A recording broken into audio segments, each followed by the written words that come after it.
Hello, this is Freethought Forum, a program produced and funded by the Atheist Society of Knoxville and the Rationalist of East Tennessee. I'm Ralph Eisler. Hi, I'm Joe Barnhart. If you don't believe in God, you're not alone, and if you do believe, you shouldn't be alone. We want you to be with us. Right here in East Tennessee, you can find open-minded, free-thinking people, atheists, agnostics, believers, unbelievers. This is a show for all of us and for people committed to a life rooted in science, free of supernatural beliefs. Okay, well, this is a call-in show. However, we only have one phone line.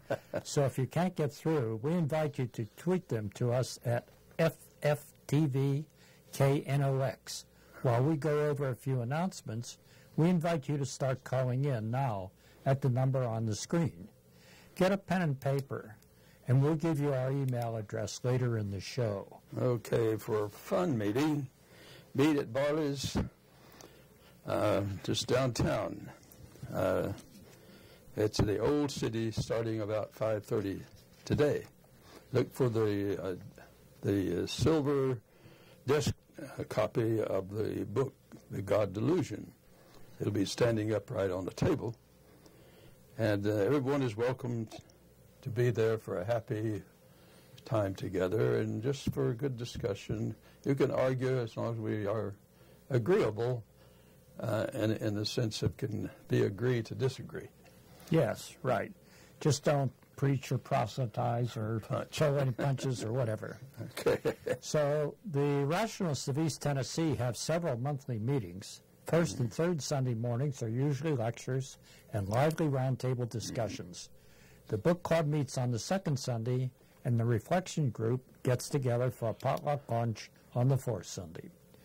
The June 14th book club will feature Stuff Matters, Exploring the Marvelous Materials That Shape Our Man-Made World by Mark Miodowink. Visit our websites for additional details, including times and locations. Okay, what we want to discuss today, see what you think. Some people say, is Christianity, or raise the question, is Christianity dying in America? And some of the mainline churches are concerned. Some of the young people seem to be leaving. Evangelical churches have to bring in a lot of band and music in order to beef up the entertainment. And so also dealing with the question of who are the nuns, the no affiliations. And we want to touch on that problem. The Pew Poll has done some study on this statistics. And we'll discuss the so-called Religious Freedom Restoration Acts next week, in which he codified legal. That's a kind of a theocracy. Yes, it's an attempt to, in various states, to try to allow your religious beliefs to really supersede the law. The law, and the Bill of Rights, Yeah. Well, let's go on to some news, huh? Okay, we've got a couple items in the news. If I could get the one up there. Shannon Morgan of Leesburg, New Jersey, last year requested a vanity license plate. There, we finally got it, which read Atheist, T-H-E-I-S-T. The plate was rejected by the state computers as being objectionable. When Ms. Morgan typed in Baptist on her request, she was permitted to go on with her application. Now, I think there's a little bit of prejudice there, maybe. Huh? I think you're right. So in April of 2014, she filed a lawsuit alleging that her free speech rights were violated. The commission notified Morgan they would issue the Atheist license plate if she submitted the application by mail. And, of course, everybody else can submit it, just online. There. So attorneys for Raymond Martinez, the chief administrator of the commission, argued that a computer error was responsible for the rejection, and since the commission agreed to let Morgan have the plate anyway, she no longer had grounds to sue.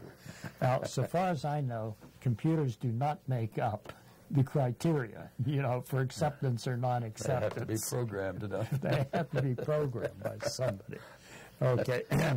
Well, anyhow, The U.S. District Court Judge Frida Wolfson ruled that Morgan can go ahead with the lawsuit, challenging the State Motor Vehicles Commission ability to reject plates that are, quote, offensive to good taste and decency. Now, it certainly seems the state should be able to refuse requests for license plates that are obviously obscene, I know, or nasty, or what have you. But why should atheists be considered objectionable? Yeah, that's well, maybe all speech should not be free, but it seems we're seeing some panic on the part of theists to suppress even the mention of atheism. At least on some theists. I don't want to lump all theists together in this. No, I don't want to lump all theists together, but clearly, and the trouble is a lot of these people who are in positions of political power. That's a good point. Can set the stage, for what happens. They don't represent a lot of Christianity at all. Yeah, right. These people, they just claim to speak for everybody, which they shouldn't do. And I think it's called dishonesty. Yeah, it's a little bit akin, we put our billboard up a couple of weeks ago. The one says, if you don't believe in God, you're not alone. And it was on property of a person who ejected it. This person leased the property to Lamar to put up the billboards. And so he objected, and we had to move it. But it said nothing objectionable. It's right there behind us right now. I think it's a great billboard. And should mention that it's now been moved from that site. We had it up there a month. And it was supposed to be up for another month on Kingston Pike over near, I think, Barnes & Noble in that area there. It's facing east. So anyhow. Well, now this is getting to be a celebration on May 18 of the 123rd birthday of a famous skeptic and analyst of various things, and anywhere from logic to religion to science, and that's Bertrand Russell. Yes. An incredible mind in England. Absolutely. And he wrote in major areas of philosophy, and with Alfred North Whitehead, he did Principia Mathematica, which is a forerunner in some ways for symbolic logic. Yes, yeah. And what's interesting to me is here you have two great minds and two great logicians.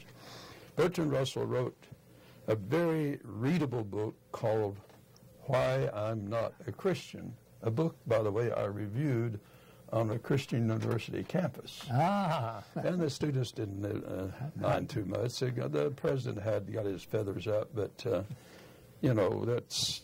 Yeah. He had preachers to deal with. Politics. But the rest of us were on the university trying to just do our jobs. And also I reviewed books by Christians. But I didn't get any complaints about that. But anyhow, Whitehead wrote an incredible book called Process and Reality, which is trying to combine physics and a particular version of theism. And it's a more rational theism. It has nothing to do with something like Jerry Falwell and all these evangelicals. I'm familiar with the name of the book, but not really what it's about. So. Well, unfortunately, this book by Whitehead is a little difficult to read. But it's well worth it. It's an incredibly good book. But Russell described himself as an agnostic, which is his way of saying he didn't know everything. But he's thought the best conjecture that he could come up with is naturalism rather than theism. And I think that's pretty close to what Larry Rhodes' view is. He's trying to say agnosticism, and he's got a theory of agnosticism and atheism, the way he works them together. I don't want to...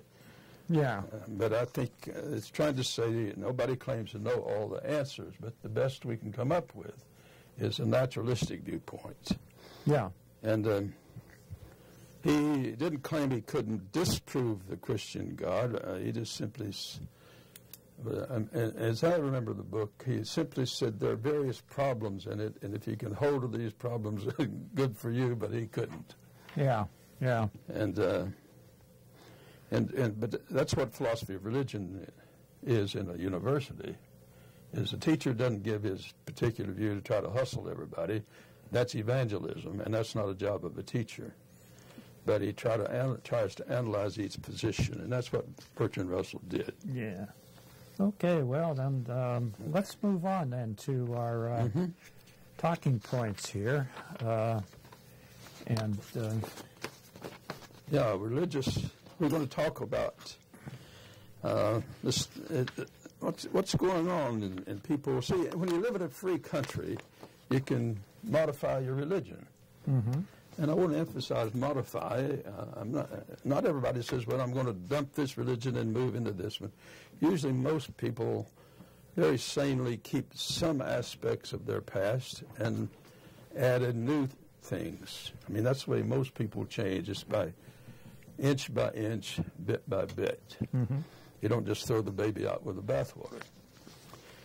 Two countercurrents are seemingly running today in America. One current is we have for religious liberty, and the other is you have a move toward a theocratic society.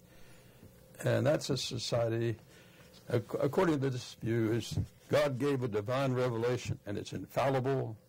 If you're in a Christian worldview, then that's the Bible. If you're with the New Testament, if you're in a Jewish and you hold to this, it would be just the Hebrew Bible. And if you're a Muslim, it would be the Koran. And if you are a Mormon, you'd have to have the Mormon texts.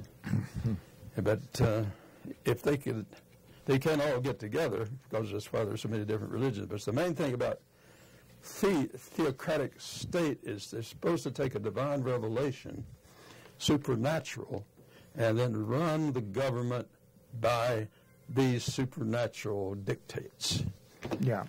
So one thing that happened last week, in one of these currents, was that the Pew Foundation came out with their survey, their most recent survey on religious affiliation in America. And it astounded a lot of people and elicited responses trying to explain it from all sorts of avenues. And so if you go on the web, you can find all sorts of people explaining why these results were. So what were the results? Well, there should be a graph up behind me there. Yes, it's hard to read, so I'll try to interpret a little bit. Get my head out of the way. And it's my head that's mostly in the way. But I'll tell people what it says. It says basically that Catholics and mainline Protestants have dropped several points in the percentage of membership that they are in the country, whereas the so-called nuns, those people who don't identify with any particular religion, have risen about 7 points from 16% to 22%. Yeah, those are the nuns, not the Catholic nuns. No. And their habits. Yeah. N-O-N-E.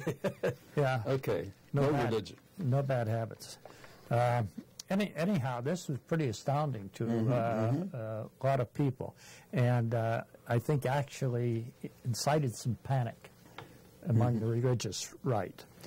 In fact, now the nuns are more than Catholics. They're 22.8% of the those identify in some way or another. Catholics 20.8%. Only the evangelical Protestants held about the same. They only dropped about 1%. So, anyhow, it turns out that people are not just changing religions, that they're simply abandoning it. And as I say, the Pew Poll is being interpreted various ways in various quarters. And our local Christo-Republican pundit, Greg Johnson, has this to say. For those of you who read his column in the paper, which appears every Friday, at least the one on the editorial page, he, among other the reasons he offers for the change are that in many churches, Mystery is lost, miracles are over, and modernity reigns. I think he's trying to make a point that the evangelical church membership is more or less steady because they hold strongly to mythological Bible fantasies, okay? While each succeeding generation in the more mainline Protestant churches deals more realistically with the world.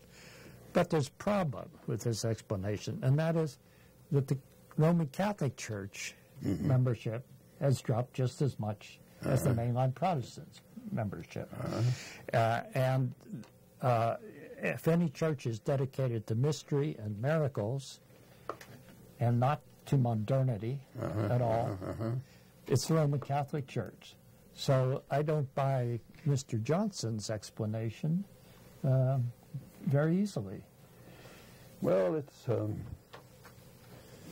it's incredibly complicated. For one thing, you can have a high...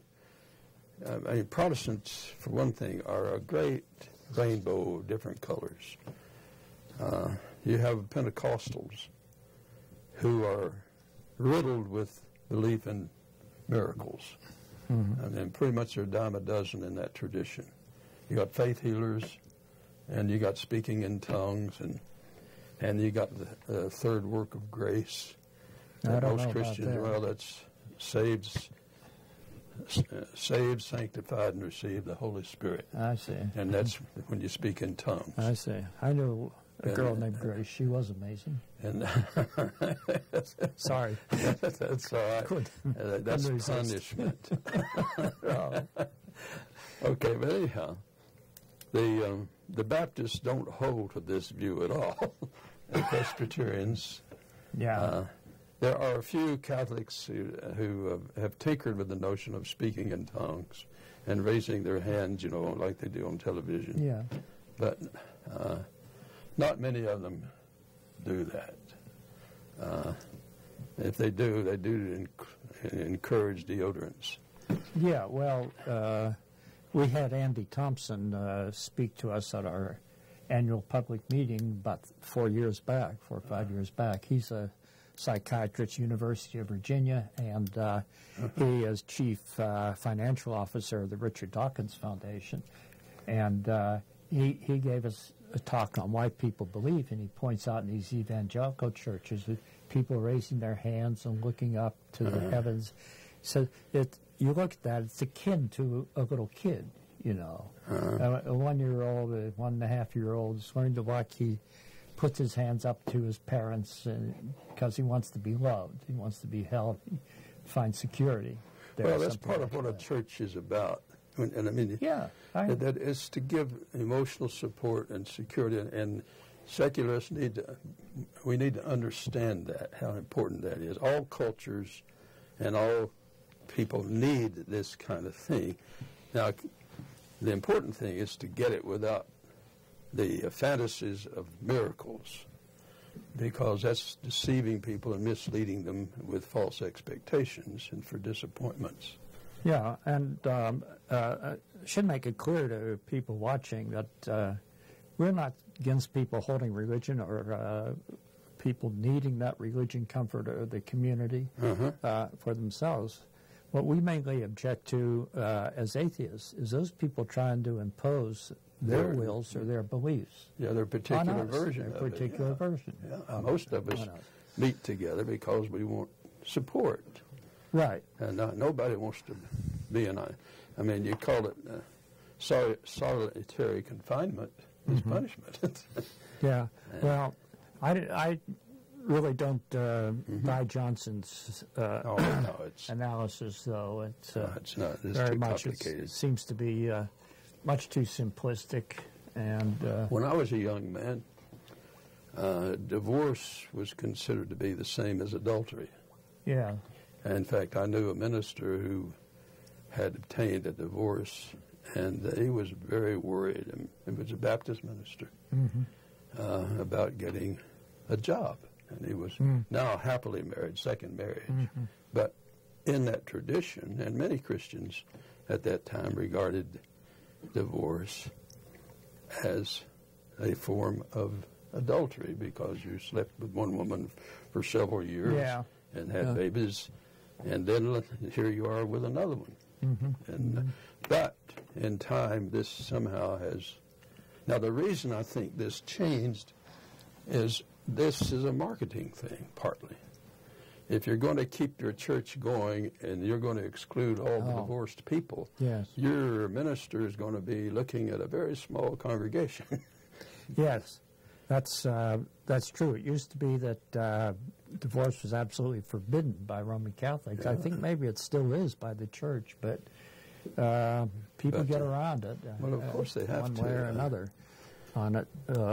Well, I have to realize that not everybody has been as lucky as I have. And I mean, there is grace in the world, and I've had grace. I've been married 71 years. A woman living with me for 61 years.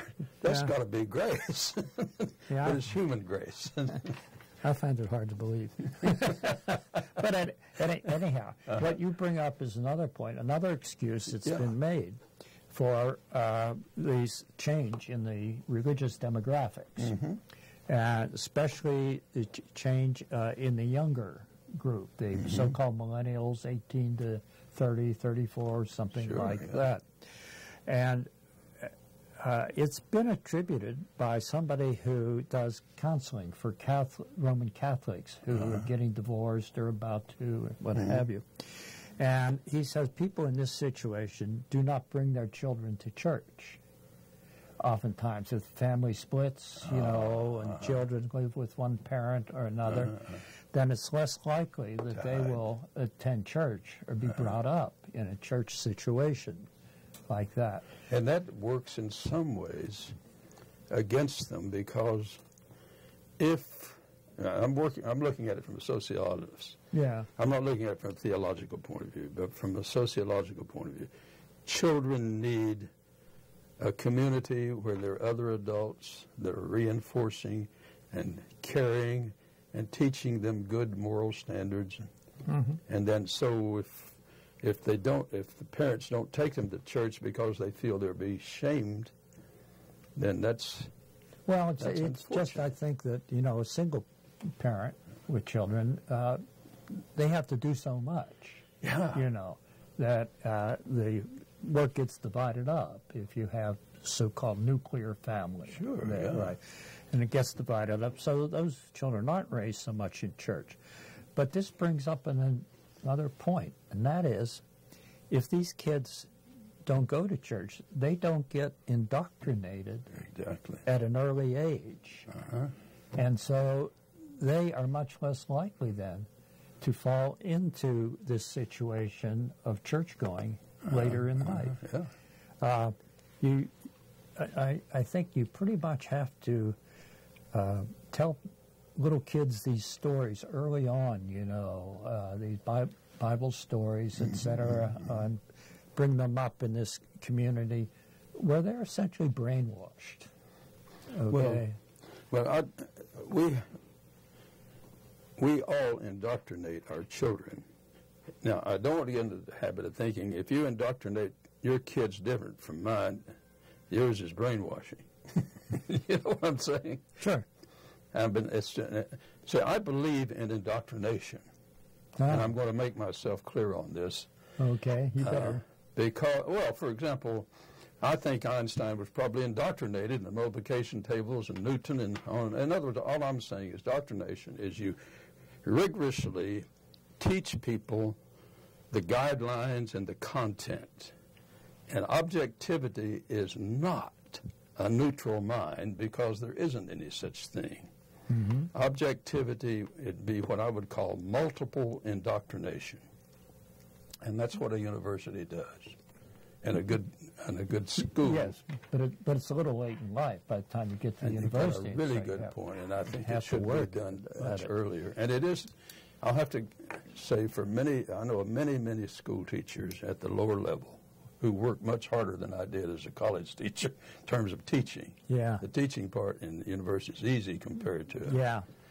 But these people on the younger levels were very good in indoctrinating in a variety of viewpoints, say in a history course, and in what they call social studies. Yes. And then in the sciences. They can, if you do the history of science, you get different theories of science and how it changes over the decades. Yeah, but indoctrination can be used for good purposes or it can be used for evil purposes. That's why. I mean, you take some of these kids in places like Saudi Arabia, what do? They go to school. They go to a madrasa. All they ever read is the Quran. Exactly. They learn to memorize the Quran. Now, that's an indoctrination that doesn't give a worldwide perspective on anything. That's what I call single-line indoctrination rather than multiple. Right. It's a tribal indoctrination. Exactly. And we can see the evils that it causes. That's a good way to put it. It's tribal indoctrination and teaching you that all the other tribes are somehow demonic. Right, exactly. And go to war with them. Exactly. And many religions developed in tribal warfare, in my opinion. And I'm convinced that some versions of Islam today is still tribalism. Oh, yes. And it's... I think it absolutely is. And they've gone backward compared to what they were, say, in the 1100s. Right. Islam was much more enlightened then than it is nowadays, partly because of the politics, not the people, the politics. Yes, and what happened in that period was they turned inward. They decided that they wanted to purify their society more and went back to the more fundamentalist religion. Oh, we have a caller here. Go ahead. Okay. Whoops. Did we miss our caller? Well, I guess we missed our caller. Maybe I'll call back. Yeah, maybe he'll call back. Yeah. We'll try it again. Okay, try it again. No, didn't work. But we'll keep trying. Sorry, caller. Our technology. We're having a little technical problem here. Okay.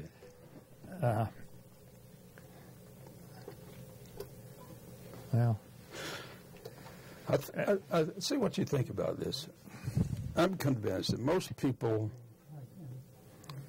change their religion over the years somewhat.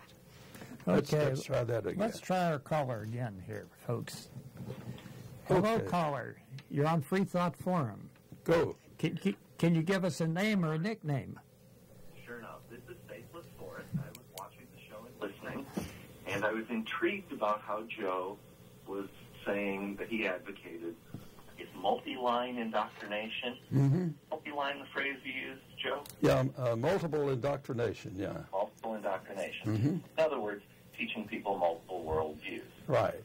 It seemed to me that the conversation could be improved by the introduction of one more word, and that's dogma.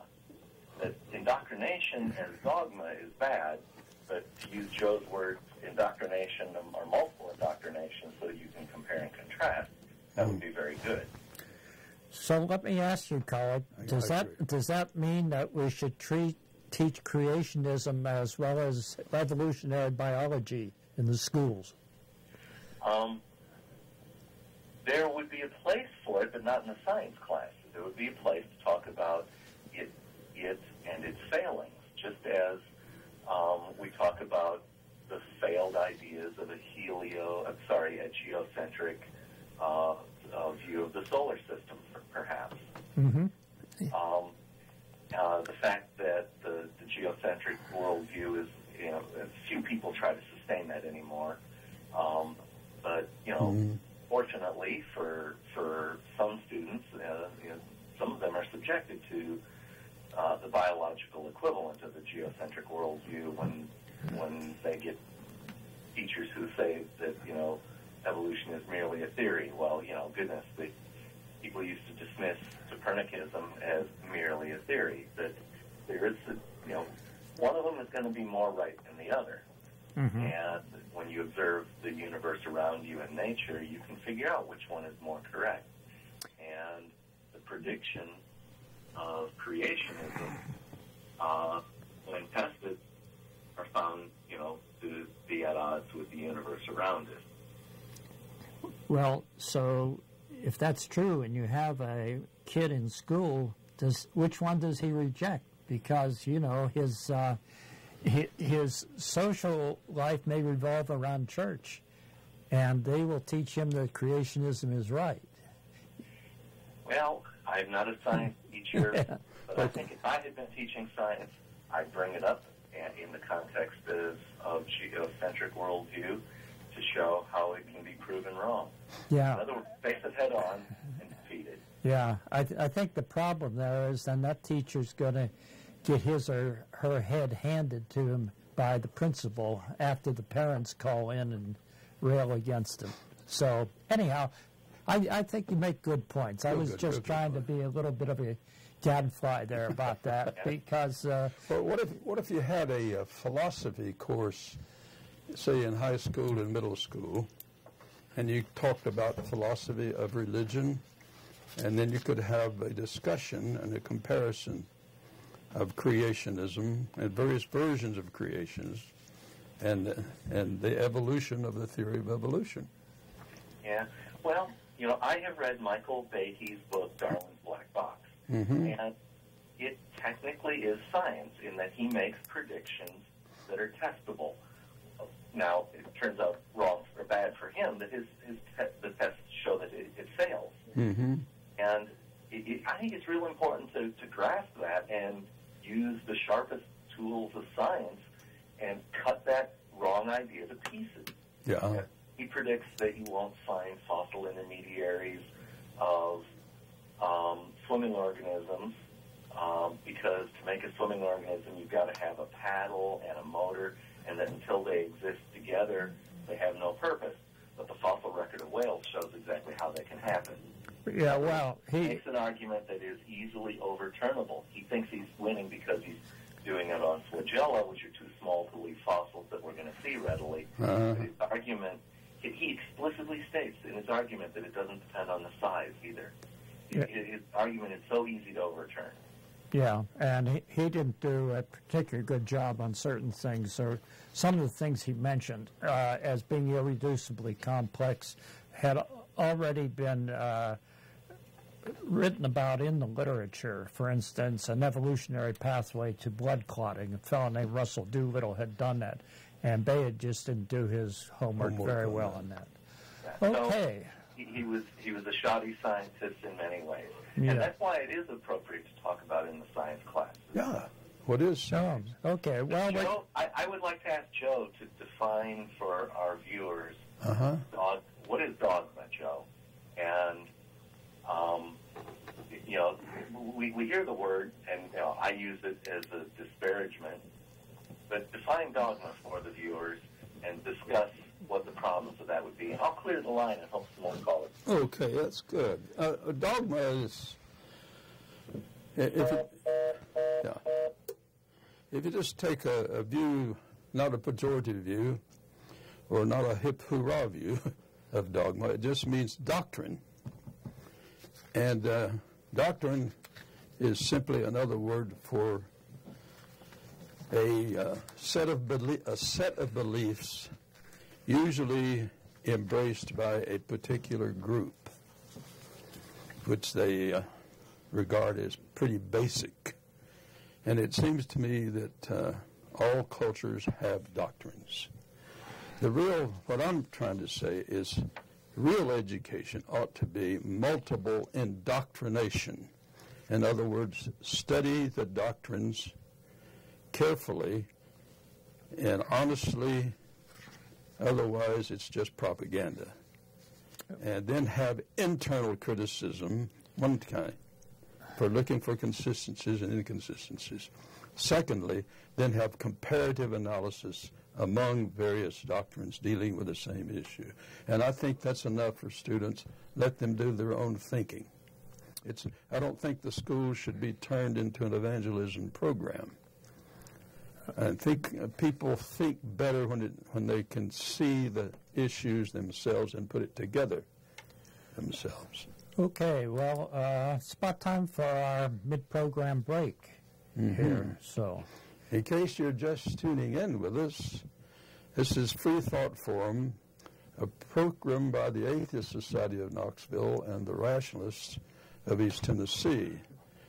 And this show is live most Tuesday from 5:30 to 6 p.m. Eastern Time, community access television. You can also see it streaming online outside Knoxville at ctvknox.org.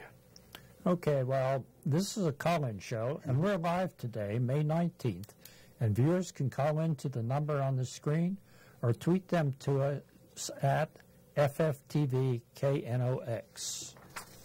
Okay, the Atheist Society of Knoxville, or ASK, meets 2 times a week. Evening meetups for fun, food, drink, and conversation.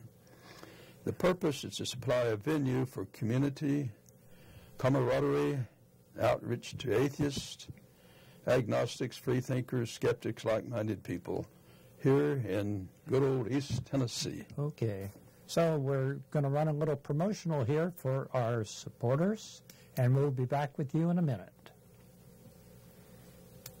If you live in or around the Knoxville area and are questioning your religious beliefs or simply believe in one less God than everyone else, well, you're not alone. The Atheist Society of Knoxville is a fun and friendly group of people just like you that meets twice a week at a bar or restaurant. We meet every Tuesday night following the show at Barley's Tap Room and Pizzeria for happy hour. You'll find our group either inside or on the patio. Look for Richard Dawkins' silver-jacketed book, The God Delusion, standing upright on the table. On Fridays, we meet at Agave Azul or the Beard and Beer Market. But if you plan to preach, proselytize, provoke, or punch, please don't. We all question what we believe at one point in our lives. If this is the time for you, come join us for food, drink, conversation, and fun. Do you find stories of talking snakes laughable? Do you prefer the scientific method over supernatural beliefs? Are you concerned about religious leaders and organizations imposing their values and rules on your body, your family, and the rest of our society? Well, take comfort in the fact that you're not alone. The Rationalist of East Tennessee meets weekly for fellowship and provides a forum for people who support skeptical thinking and rational discussion of these and other issues. To find out more information or to find out about our next meeting, visit us on the web at www.rationalist.org. If you live in or around... Okay, good, go. Okay, well, here we're back with you. Rationalist of East Tennessee has Sunday activities involving lively presentations and discussions of subjects, topical and timeless. Once a month we get together for a book club. You don't have to have read it, but it helps. Yeah, go ahead. And both the Atheist Society of Knoxville and the Rationalists of East Tennessee help provide a social outlet where you'll find that if you don't believe in God, you're not alone. Okay, here's a call-in. Go ahead. Caller. Give us a... This is Charles from Central Illinois. Oh, good. Hey, Charles. Okay, Charles. Yes, I've noted one thing. When you look at that Pew Research, the survey they did, the vast majority of the people that are leaving their religions, the various forms of Christianity at least, are all the younger and more technological savvy people, the ones that have more Wi-Fi connections, more internet access, and so forth. And one of the principal problems in the world today is that people are more selective on what they're willing to accept in the way of censorship and so forth. And so as this information that spreads about, like, say, Arkansas's attempt to impose a religious-based Freedom Act, that would... Good point. That spread like mad throughout Facebook and Twitter and so forth. And the social media, the social internet media, brought home how fast that information can spread. And the younger generations are not willing to tolerate certain things. I think 20 years ago, there wasn't such a thing. Right. Okay, you said two. Go ahead. I think that's perfectly true that the Internet has been a big part of this because, for instance, down here in Tennessee, in some little small town, people might have grown up knowing only their family or their local church members, etc. Now they can go to a computer and they're connected to the world. They don't get input just from one small group.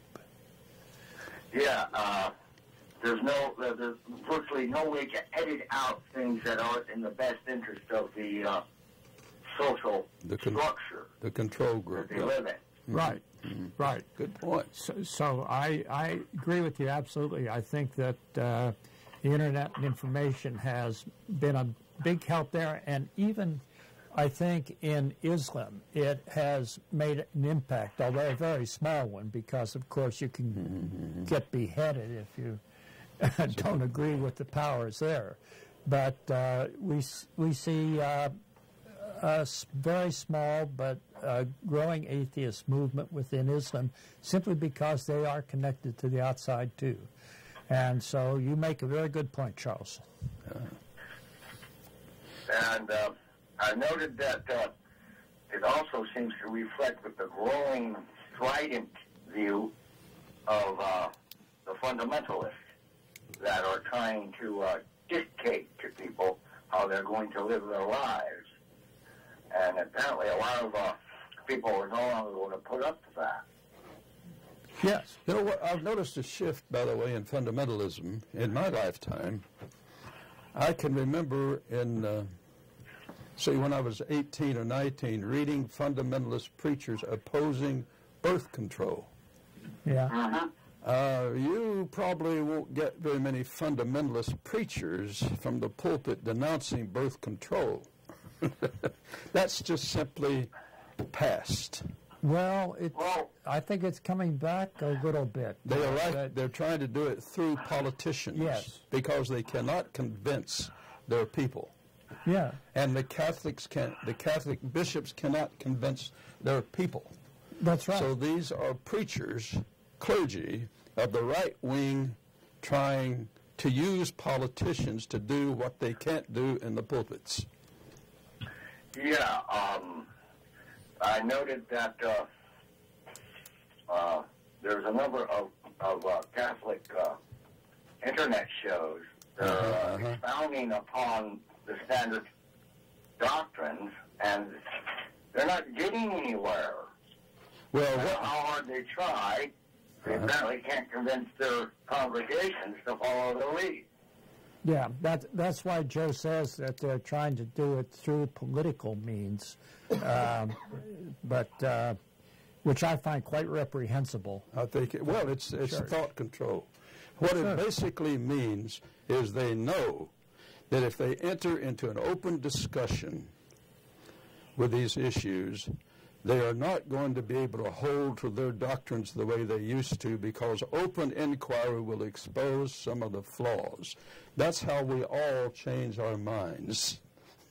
That's also, there's another factor in here, that this open media is also exposing a lot of the hypocrisy that is going on. Yeah. Once upon a time, you couldn't ask certain questions of the church. You know? Yeah. Right. You could not, point out, hey, what do you mean you oppose open sexual relations when you have all these illegitimate children running around that fathers are your priests? Or what do you mean homosexual is a grave and evil, unforgivable sin if a certain section of your bishopry and so forth are actually homosexuals? You can't hide that anymore. No. I think a lot of the people leaving are leaving because they're showing just how much hypocrisy there is in the leadership. Yeah, I think I think that's one factor. I mean, as I say, we have all these explanations, but no single one of them is true. But all of them put together probably account. In fact, at the basis of the hypocrisy is simple inconsistency. And that's what is the basis of rational thinking. Just to spot inconsistencies. Yes, another factor here is the scandals, the pedophilia scandals in the Catholic Church, because they no longer have the moral high ground there on that, especially the way they've treated it or neglected to get rid of priests who are pedophiles. So they can no longer cover it up under the pretext of protecting the victim. Sure. I mean, so... That's a good point. This has all come out and very much, and as I say, they've abandoned the moral high ground on this. They'll have a hard time getting it back. Okay, well, thank you for calling in. Yeah. That's a good points. Two good points. Thank you very much, as a matter of fact, Charles, and we'll be talking to you again, okay? Okay, bye-bye. Bye-bye. Thank you. Okay. Now, as a matter of fact, as I look back, I didn't look upon hypocrisy as a real argument against any religion, because I saw that I think you would agree, you got hypocrites among secularists and atheists. No, sure. Okay. And I looked at the doctrines and the beliefs, not the flawed individuals. Everybody's flawed in various ways. But I think most people, I noticed when I went to a theology school, we never ever talked about any flawed preachers. We simply studied the views and the inconsistencies. And that's how people came to say, well, this is not working. This theory doesn't fit with this theory. This belief doesn't fit with this. Let's modify. And the modification is what happens in science. You don't just throw out completely when you found you have one experiment doesn't work, you don't throw the whole thing out. You make some modifications to see why it didn't work. Yeah. Okay, well, there's another explanation that's been offered by some people. Notably, okay, that staunch defender of the right, Rush Limbaugh. All right? And he says people are leaving the church because a small group of homosexuals has bullied them into it. In other words... Speaking of a bully, if ever there was a bully. Okay. What he means by that is he thinks there's a group of homosexuals who's gone up and got these preachers and said, you guys can't be against us because you'll be branded as prejudice and bigots, etc., etc. And so the churches have caved in and said, well, we're not going to teach our congregations to hate gays. And Rush likes them to hate gays. After all, Rush likes traditional marriage. He's been married 4 times. Yeah. So it's... thus far. Thus far.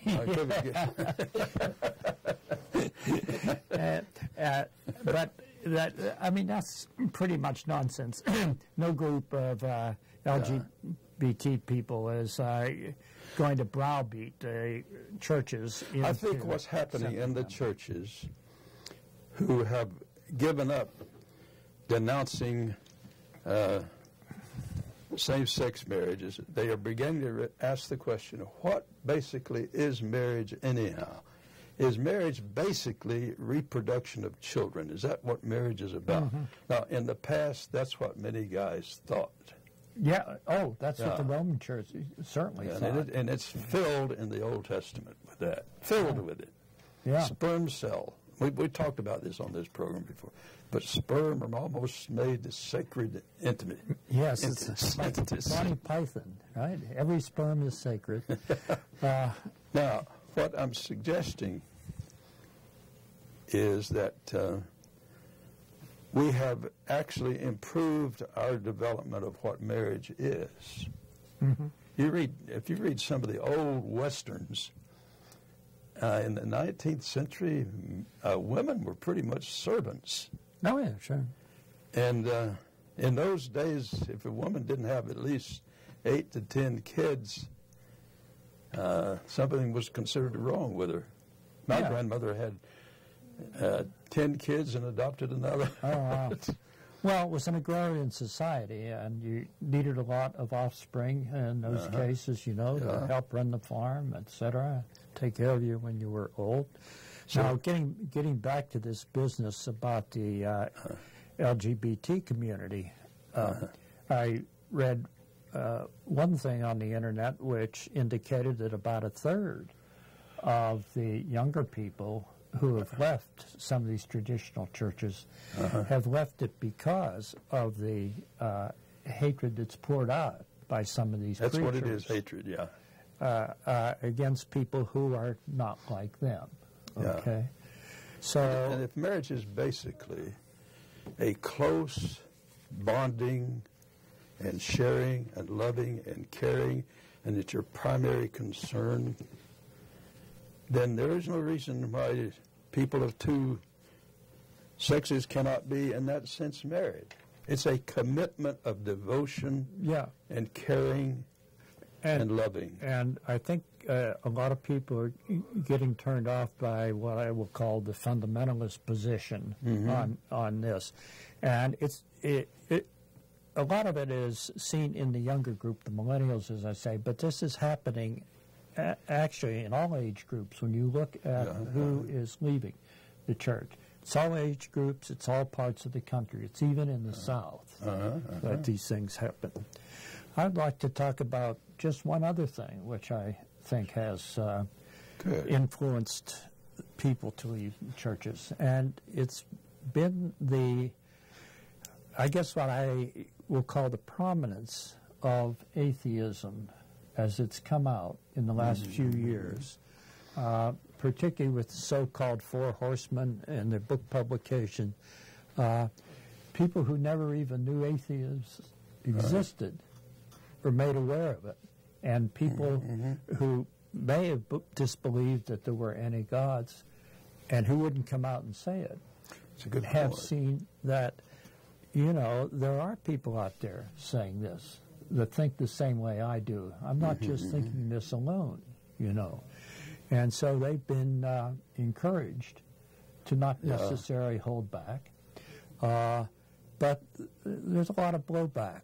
I go on this subreddit on atheism on the net frequently, and I look, and there are always people writing in that they came out as atheists. These are kids, you know, teenagers. Came out as atheists to their family, and they're having a hard time, you know, dealing with their family and all that. But these are people who wouldn't have come out unless they see people like us putting up signs somewhere. Well, you got a point, yeah. Go ahead. We have a caller. Go ahead. Go ahead. Caller, you're okay. You're on. Go ahead. Hi, this is James. Hi, James. Go ahead. You're talking about marriage? Yes. My views on marriage is that it's a natural love, and it's a free choice and a free will that us as human beings have to love. Well, naturally speaking, even a scientific point, man and woman, you know, it's just, it is what it is at the end of the day. But I understand what you're saying about, you know, loving of the same sex. But if we want to say that, you know, we could say, I love my dog a whole lot. You know, could I marry him legally? So. Okay, let me ask you this. Are you married? Yes, sir, I am. Okay. Now, the devotion you have to your wife, I think far excels the devotion you have to your mutt. Well, that's true for myself, but for some people are extreme animal lovers. Okay. So they can go to the extreme of wanting to marry their animal, and I'm sure you might know someone like that. No, I don't. But you do.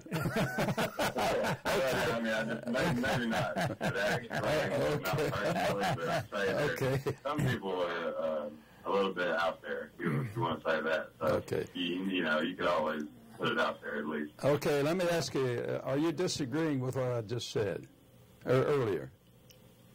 with the fact that I don't believe that it can be a true natural love. I believe that we all have desires that really contradict what's best for us. Okay, I think I see a contradiction, but I may be wrong. Okay. You say you could love a dog with devotion. Well, I mean, really define devotion. Okay, well, that's fine. That's fine. That means under all kinds of conditions, I'm going to. If you're my spouse, I'm going to. Unconditional love is what you're saying. Yeah, and I'm going to put you first. First and unconditional foremost. love. I understand that. Okay. I believe that you can do that to anything if a human being chooses to. Okay, so you don't see the difference between that and marriage? I don't see. Truly, the definition of marriage is a man and wife, and it comes from the Bible. Oh, okay. I see where you're coming from. You are, by definition, saying you can't be married unless it's man and woman.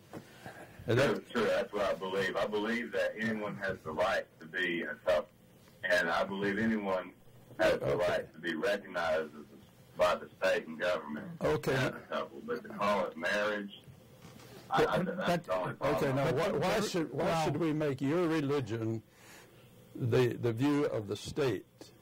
No. We're not saying that at all. Like I said, we should give homosexuals the benefits and rights as couples and everything like that. I'm not saying that at all. But to call it marriage, this is a biblical institution. Well, it's just a word. And the fact is that it's a word that has had a historical meaning is what is upsetting a lot of people. And but you know, there's certain codifications, legal codifications, connected with being married or connected with just having someone as a spouse or something like that. And so we don't. I understand exactly. Okay. I mean, it makes perfect sense. And as to what I was saying is that really the state should have no involvement. Like church and state should be absolutely separate. So as to human rights, I believe I got you. A man and a woman wants to legally abide with each other and have the same tax rights as a married couple. I believe they should have that. But as to involved in the Bible, involved in the church, and having to accept certain things, I believe that's wrong. Well, but James, in Europe, a church marriage is not necessarily legal in a lot of countries. That is, it doesn't make it a legal marriage. That you have to have a civil ceremony marriage to make it legal, and then you can get married in the church. So it's not that marriage is some sort of sacrament that has to be defended.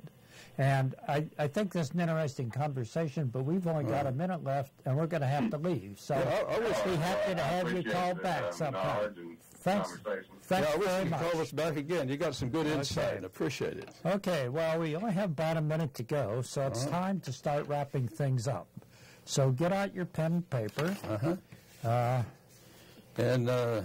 This has been a Freethought Forum, a program by the Atheist Society of Knoxville and the Rationalists of East Tennessee. Please send us feedback. Leave voicemail at 865-272-9060 or email us at freethoughtforum@yahoo.com. And be with us each Tuesday from 5 to 6 p.m., the same station. Right. And our thanks to Sam and Jonas for technical help, to the staff at CTV, KNOX, and to all our callers. And I think we had a good show. I think we had some good callers and appreciate it. Yeah, we'll see.